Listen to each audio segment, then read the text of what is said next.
All right, welcome to the inaugural POSTCAST presented by the Locked On Senators podcast. I'm Ross Levitan alongside Brandon Piller. After a 6-2, we have a 6-2 loss to the Vancouver Canucks, and you can hear in the background we're getting this underway, slow and steady. Pillsy, I had in the background the link I was putting on, but this is a new segment after each and every game, at least for the next 2 months. We'll see how it goes. What a game to start with, Pillsy, as this one completely fell apart in the third period. Yeah, I mean, you could probably just say this is something we're going to be doing after each and every loss, Ross, because it seems like every game we are watching with this Ottawa Senators team results in a loss. And this was the game we thought they had a chance to win, Ross. And it's a 6-2 loss at home. Yeah, I followed along with Pilsy's parlay of the day, and it's another Made sense, over. didn't it? The over hit. I know. And Brett James, I understand you. I can't believe I watched all that either.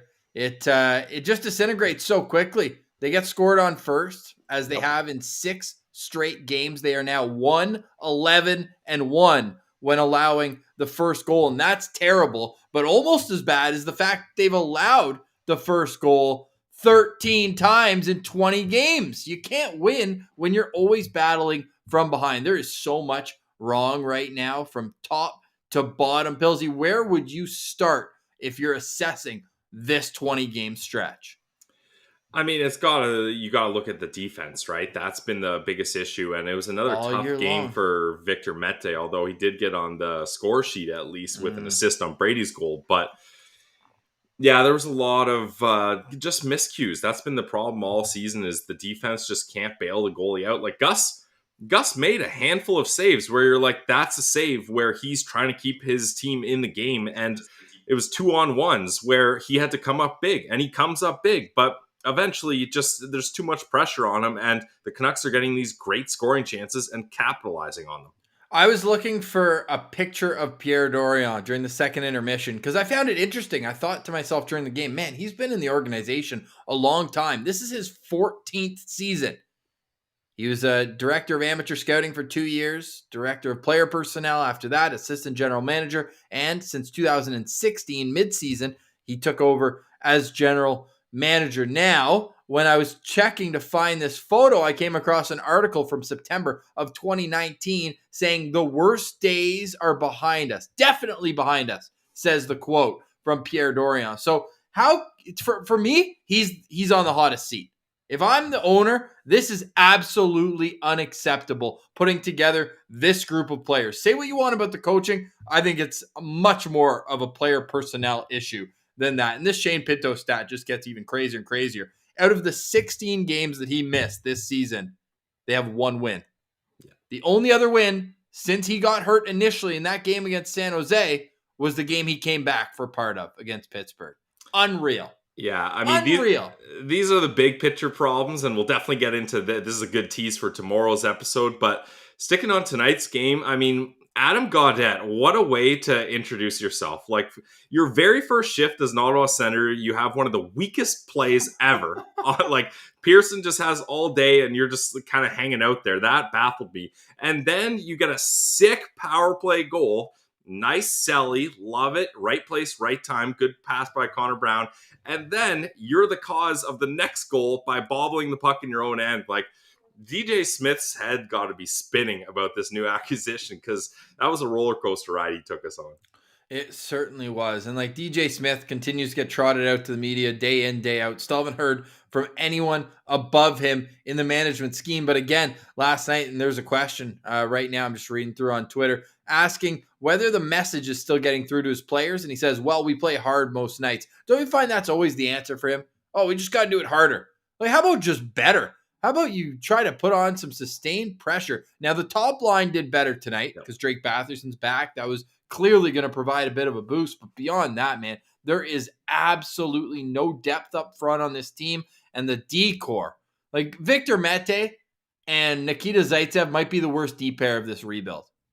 And that's saying something. I mean, that's a combination that's up there in terribleness with CC Phaneuf. Remember, like, those were some dark days, and that's kind of what this reminds me of. And Yeah, it's tough, and at least the Senators did get one power play goal on the first power play, like we talked about. But Ross, for me, the TSN turning point here was not scoring on that 5-on-3. Oh It's a yeah. 2-1 game. You have a minute long 5-on-3, and you can't get a goal. Now, I'm not going to knock them too hard. They did have some good ozone pressure, a couple good shots, but that's one where you're looking back on a game and it's 6-2, and you're like, where did this run away from us? And for me, that's where it did. Well, even before that, the second power play. So they score on their first one, just seconds in. Great play, like you mentioned. But then the second one, what was that circus going on the breakout? Stützle and Shabby couldn't figure out who's taking the puck where. And then it ultimately ends up as an awkward play for Gus to have to cover the puck aside of the net. So there were just so many miscommunications defensively. Nikita Zaitsev's penalty was just awful. The interference, he's lost in his own zone. And then when you let Luke Schenn walk around you and score a goal, that's a turn off the Xbox kind of moment. That's it's time for bed. Like you're probably, how sometimes you're playing video games and then all of a sudden you like doze off. That's the defense in that situation. And then you wake up, you're like, oh, I should probably go to bed, turn off the system after Luke Schenn walks you. Luke Schenn should not be walking anybody in the NHL in the year 2021, Pilsy. It's tough right now to be an Ottawa Senators fan, and none the least of which is the fact that this team's goal differential in the third period is minus 24. They've played 20 games. That is insane.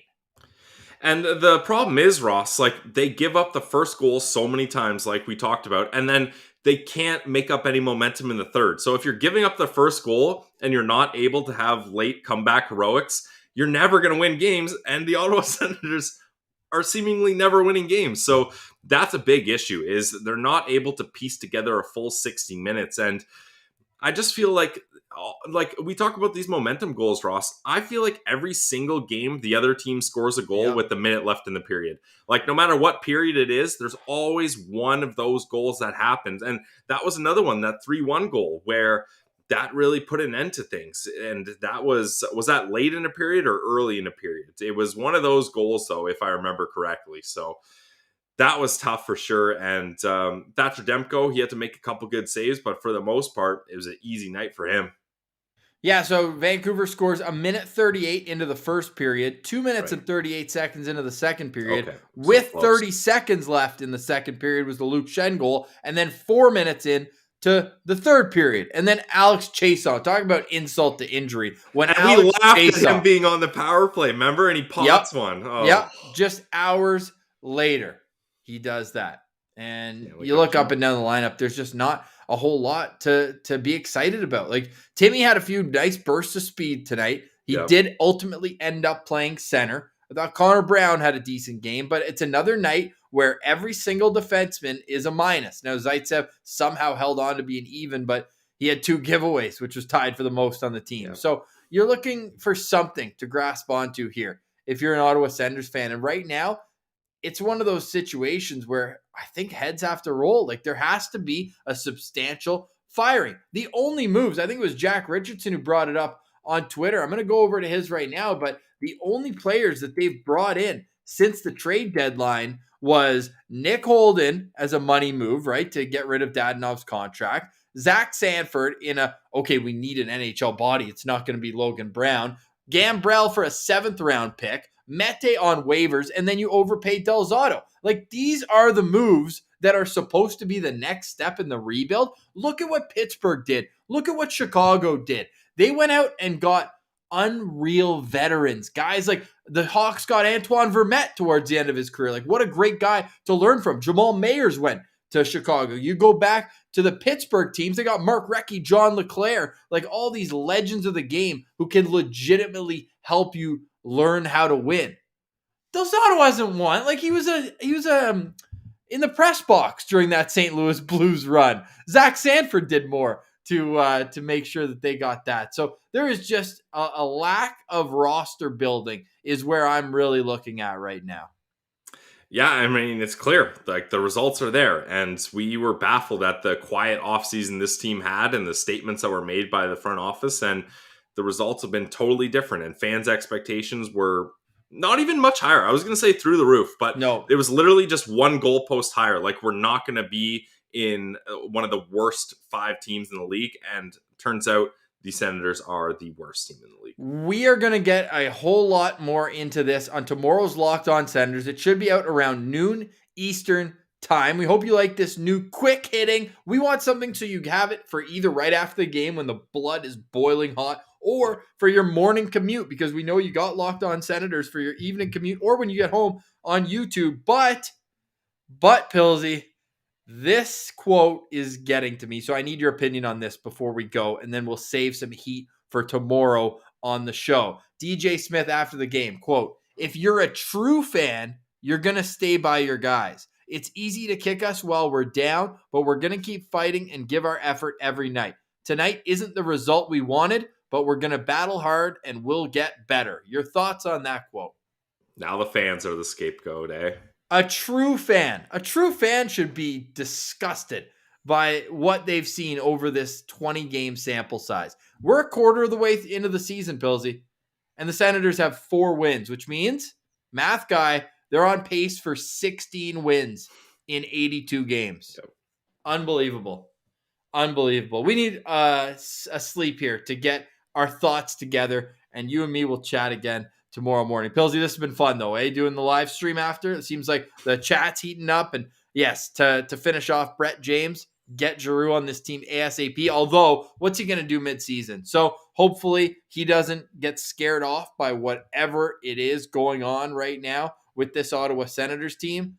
And he is a free agent. So maybe you hold up and wait for that in the off season, right? I mean, that's all we have right now is hope. That's all we have is hope. Pilsy, preaching patience. We love to see it. Thanks, everyone, for joining us on this live edition of the POSTCAST presented by Locked On Senators. If you missed part of it, you can go back. We'll have it up on YouTube and coming in your audio podcast feeds. For Brandon Piller, I'm Ross Levitan. This is the POSTCAST following a 6-2 Senators defeat to the Vancouver Canucks.